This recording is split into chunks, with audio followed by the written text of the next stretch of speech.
మేము సైతం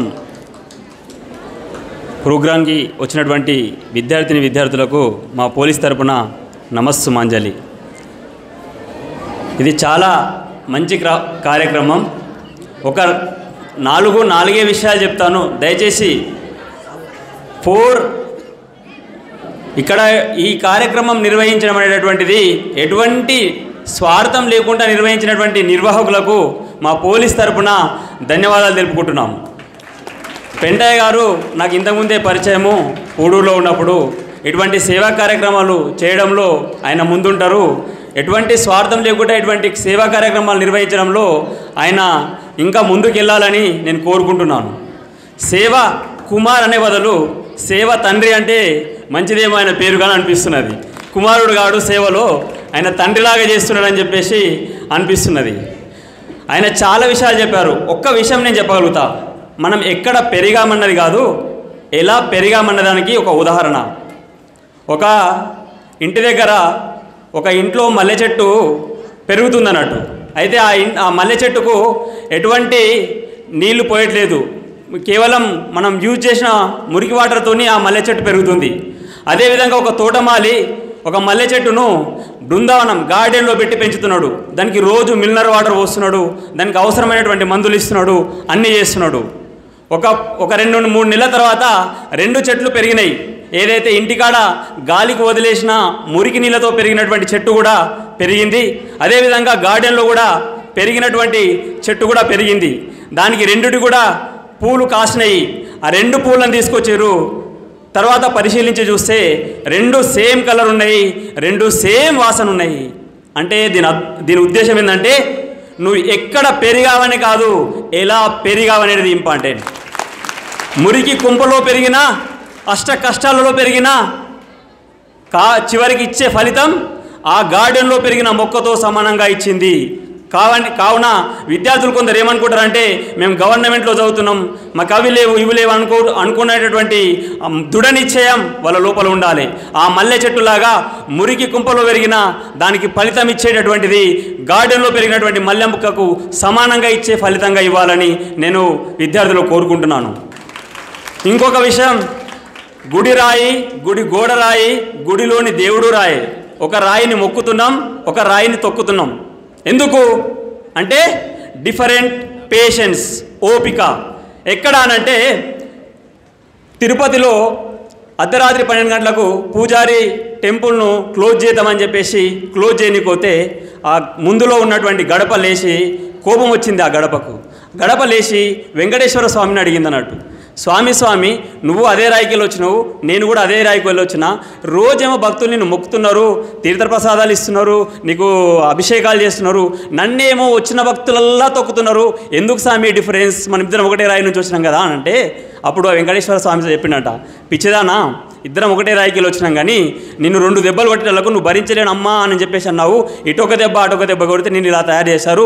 కానీ నాకు ఒక ఉలి లక్షల సార్లు కన్ను చెక్కాలంటే కొన్ని వేల సార్లు, నా ముక్కు చెక్కాలంటే కొన్ని వేల సార్లు చెక్కితే నాకు చాలా బాధైనా నేను ఓర్చుకున్నా. నాకు ఒక రూపం ఇచ్చిర్రు, అందుకోసమే నాకు ఈ అభిషేకాలు, అందుకోసమే నీకు ఆ తొక్కడాలు అని చెప్పి చెప్తున్నాడు. అంటే జీవితంలో పేషెన్స్ ఎక్కడ వరకు తీసుకెళ్తుందంటే నీ ఉన్నత స్థాయి వరకు తీసుకెళ్తుంది.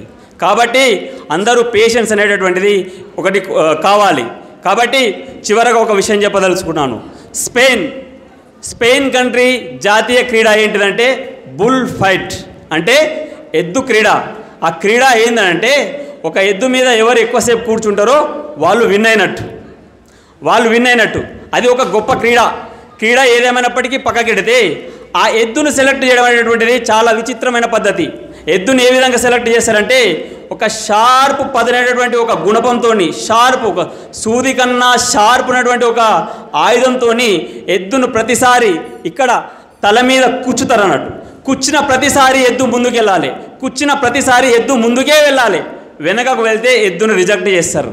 జీవితంలో కూడా ఎద్దులాగా నువ్వు సెలెక్ట్ కావాలంటే కష్టాలు జరిగిన ప్రతిసారి నువ్వు ముందుకెళ్ళాలి. ముందుకెళ్తేనే ఆ సెలెక్ట్ చేసిన నువ్వు జీవితంలో సెలెక్ట్ కాబడతావు. That is the theme of the game. So ఇటువంటి ఇప్పుడు మన శివకుమార్ గారు ఆయన హనుమంతునిలాగా ఆయన ముంగట నేను కుప్పగంతులు వేస్తే మోటివేషన్ చేస్తే బాగుండదు. కాబట్టి మీరందరూ ఆయన చెప్పిన దాంట్లో ఆయన చాలా మంచి చెప్పారు. తల్లిదండ్రులను గౌరవించడం అనేటువంటిది మన ఫస్ట్ ఇంపార్టెంట్ వర్క్. ఒక చిన్న కథ చెప్పి నేను ముగిస్తాను. తల్లి యొక్క విలువ ఎంత ఉంటుంది అనేది ఒక చిన్న కథ ద్వారా చెప్పి నేను ముగిస్తాను. ఒక తాండూరులో అనేటువంటి ఒక ఉదాహరణ తీసుకుంటున్నాను. ఒక తల్లిదండ్రులకు కొత్తగా పెళ్ళయింది. వాళ్ళకు చాలా రోజుల నుంచి పిల్లలు కలగట్లేదు. చాలా చాలా చాలా చాలా దేవాలయాలు తిరిగితే 10 సంవత్సరాలకు ఒక కొడుకు పుడతాడు. కొడుకు పుట్టిన తర్వాత చాలా అల్లారుముద్దుగా అతన్ని పెంచిన తర్వాత చాలా అల్లారుముద్దుగా పెంచి అతన్ని కష్టపడి పోషించి ఒక ఉద్యోగిని తయారు చేస్తారు. ఉద్యోగిని తయారు చేసినాక అతనికి ఒక మ్యారేజ్ చేస్తారు. మ్యారేజ్ చేసిన తర్వాత కొత్త వాళ్ళ భార్య వచ్చిన తర్వాత తండ్రి చనిపోతాడు. తండ్రి చనిపోయిన తర్వాత తల్లి ఒకటే అవుతుంది. తల్లి అయిన తర్వాత అతనికి పిల్లలు పుడతారు. తల్లి ఒకటే ఉంటుంది. గ్యాపు భార్యకు తల్లికి కోడలికి గొడవలు స్టార్ట్ అయితే ఈయన ఏం చేయాలో తెలియక చాలాసార్లు కూర్చొని పెట్టి మాట్లాడడానికి ప్రయత్నం చేసిండు. కానీ కుదరలేకపోతే తల్లిని బతిమలాడుకున్నాడు.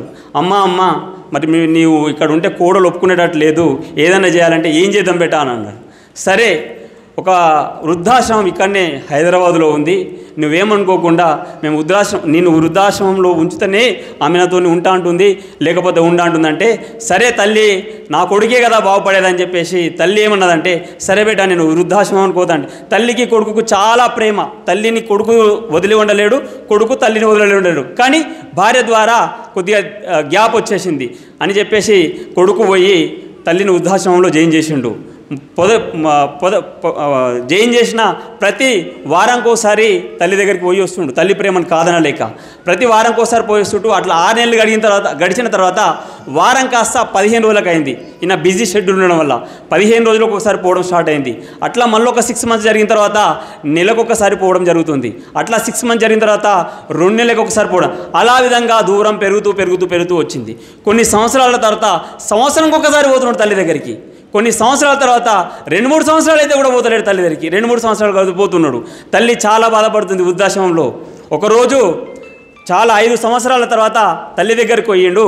అయితే మళ్ళీ వచ్చిండు. ఒక 5 సంవత్సరాల గ్యాప్ ఇచ్చి అక్కడి నుంచి ఒక ఫోన్ వచ్చింది అబ్బాయికి. ఏమనంటే, మీ అమ్మ చివరి దశలో ఉంది, చనిపోవడానికి దగ్గరలో ఉంది, నిన్ను చూడాలనుకుంటుంది, నువ్వు రావాలని చెప్పేసి వృద్ధాశ్రమం నుంచి ఒక ఫోన్ వచ్చింది అబ్బాయికి.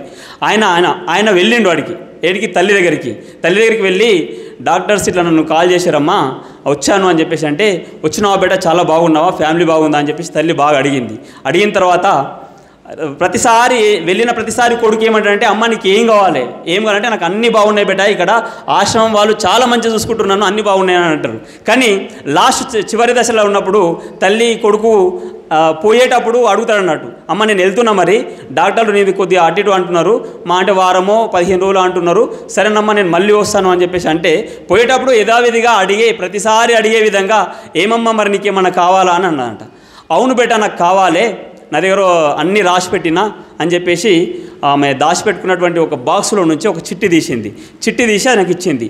ఆ చిట్టీలు ఏమేమి ఉన్నాయంటే, electric cooker, fridge, washing machine, so ఇక హీటర్లు, అంటే ఒక మనిషి విలాసవంతమైన ఏసీ, విలాసవంతమైన జీవితం ఏదైతే గడపాలో అవన్నీ కొడుకుకు రాసిచ్చింది. అయితే కొడుకు ఆశ్చర్యపోతున్నట్టు, అదేంది నేను అడిగిన ప్రతిసారి నాకు ఏం లేదు, ఇక్కడ అంతా బాగానే ఉందంటుంది, ఇప్పుడేమో మాత్రం ఇంతగనం చిట్టీలు, ఇంతగనము అవసరాలు అడుగుతుందని చెప్పేసి అతనికి కొడుకుకు డౌట్ వచ్చింది. ఏమమ్మా నేను అడిగిన ప్రతిసారి ఏం లేదు, అంత బాగానే ఉందంటుంది, నువ్వు ఆ జీవిత చరమాంకంలో లాస్ట్లో ఎన్నిగనం కోరికలు ఎందుకు కొరుకుతున్నావు అని చెప్పేసి కొడుకు తల్లిని అడుగుతాడు. చూడు బేట, నేను చనిపోయిన తర్వాత నీ కొడుకు కూడా నిన్ను ఇదే ఆశ్రమంలో జాయిన్ చేస్తాడు. నేను పడే కష్టాలు నువ్వు పడకూడదు. నీవు ఏసీలో బతికినవు, ఇక్కడ ఏసీ ఉండాలి. నువ్వు వేడి నీళ్ళతో స్నానం చేస్తావు, ఒక హీటర్ ఉండాలి. నువ్వు టీవీ చూస్తావు, నీకు ఒక టీవీ ఉండాలి. ఇవన్నీ సమకూర్చి నేను చనిపోతే నాకు మనిషి ప్రశాంతంగా ఉంటుంది అని తల్లి ఆన్సర్ ఇస్తే, ఆ కొడుకుకు ఏం చెప్పాలో అర్థం కాలేదు. జీవిత చరమాంకంలో కూడా తన కొడుకు జీవితం గురించే ఆలోచిస్తున్నటువంటి తల్లి మనసును మనం బాధ పెడితే ఏ విధంగా ఉంటుంది అనేటువంటిది ఆలోచన చేసుకోవాలి. కాబట్టి అందరినీ మన తల్లిదండ్రులను అందరు గౌరవించాలని కోరుకుంటూ ఇటువంటి ఇంత ఆపర్చునిటీస్ ముందుకు వెళ్ళి దీనికి పూనుకున్నటువంటి దీపక్ రెడ్డి కానీ మన పెంటన్న కానీ సంతోష్ కానీ ఇటువంటి ప్రోగ్రాములు మళ్ళీ చేయాలని ఇటువంటి మోటివేషన్ క్లాసెస్ ఉండాలని కోరుకుంటూ నాకు అవకాశం ఇచ్చినటువంటి వాళ్ళకి ధన్యవాదాలు తెలుపుకుంటున్నాను.